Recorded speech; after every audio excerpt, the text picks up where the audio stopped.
Happy New Year to all my followers. I'm sorry it's been a long while since we interacted, but I'm back now and let's hope 2017 is going to be a year of big things.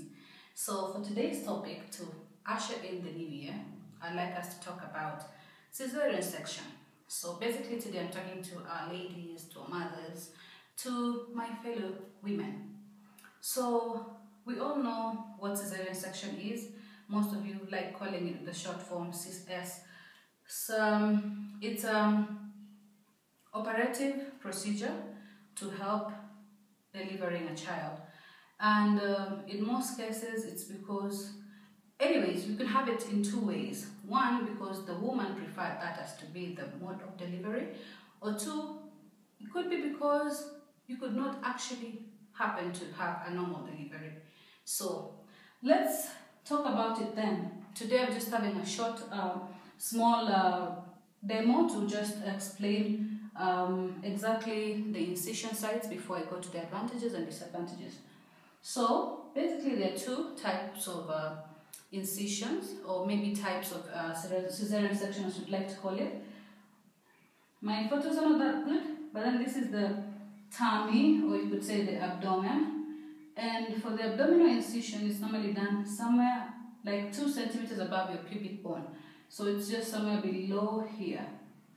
And most people like to call this, I won't go for the technical term, but for the normal term that people are used to now, is the bikini incision, because it's actually good cosmetically. People don't get to see oftenly. There was a time people used to get this is a horizontal, or vertical incision, but it's no longer done nowadays. People go for the tiny bikini incision.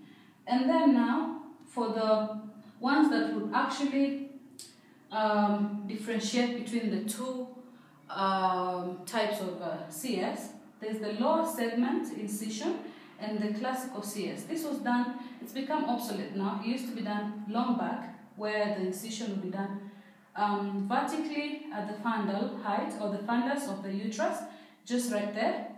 And for now, with the incision that is mainly used is the lower segment, which is done just at the lower segment of the uterus, the place where there's no contraction, or the uterus does not contract. So now that we've known where the incisions are done, could we go back and try to get the indications for the CS? Basically, as I told you, one, it's either the mother wanted to get a C-section, which is the client's preference, so that is an indication for CS2. Then, assuming you wanted a normal delivery, but then it couldn't happen. So what are the things that could make a normal delivery not happen? One, prolonged labor. So you've had a long time for your laboring period.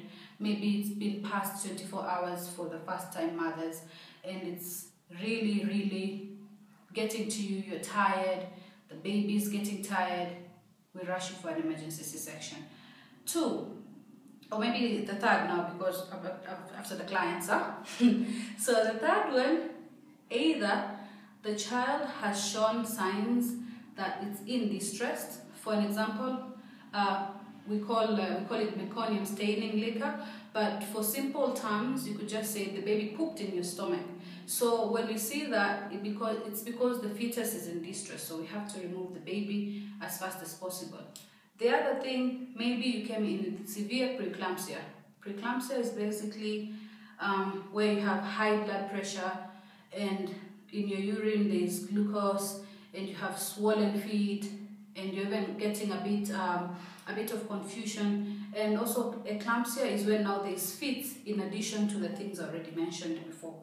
So in such cases, or maybe where there's the proportion of the pelvic bone to the head of the baby is not so much proportionate, so it happens, you cannot deliver again. Normally, we tend to get you to the theater for C-section. Now, as you can see, I told you there were two types.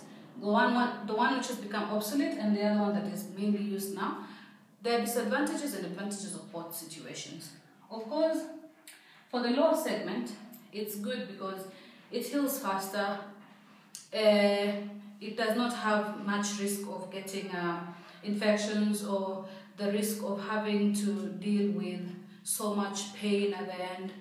And for this one, and actually when you do a low segment C-section, next time, in case you prefer wanting to give birth normally, you could try. It's actually encouraged for you to try. You can actually try. But for the classical C-section, the disadvantages, once you've done it, then you have to continue having C-sections done to you, because you cannot again deliver via the normal way because of the fear of uterine rupture. So the classical C-section is sometimes done when maybe the mother is already pronounced dead and you're trying to save the baby, so there's no need of trying to do any cosmetics procedures, or maybe trying to help the situation, or because of the whole point the mother is dead, you just try to take the baby out fast so that you can try saving the baby. So with that, we have talked of the disadvantages, advantages, the indications. I would like to know, maybe you want to know about the complications, complications of cesarean section. Like any surgical procedure, cesarean section has a ton of complications. One, the main one, or maybe the first one I should say, is the anesthetic complications. Because you'll definitely be under anesthesia when you're being done the operation, so you could have complications from that. In case you want to be on general anesthesia has its own complications. I won't go so much into detail about that. And also when you're just going for the spinal, it also has its own complications. For an example, most women complain of severe headaches after the operation, severe back pains and stuff like that. And the fact that it's an operative procedure, you're expected not to be able to do lots of work, and unlike the mother who gave birth normally, they could just jump in after a few weeks and start doing their work, or even after a few days. But for the mother who's just been operated on, they have to wait for a period of time. Then of course there is infection, there are chances of hemorrhage, as in bleeding out from the incision site. There's chances of the wound opening up.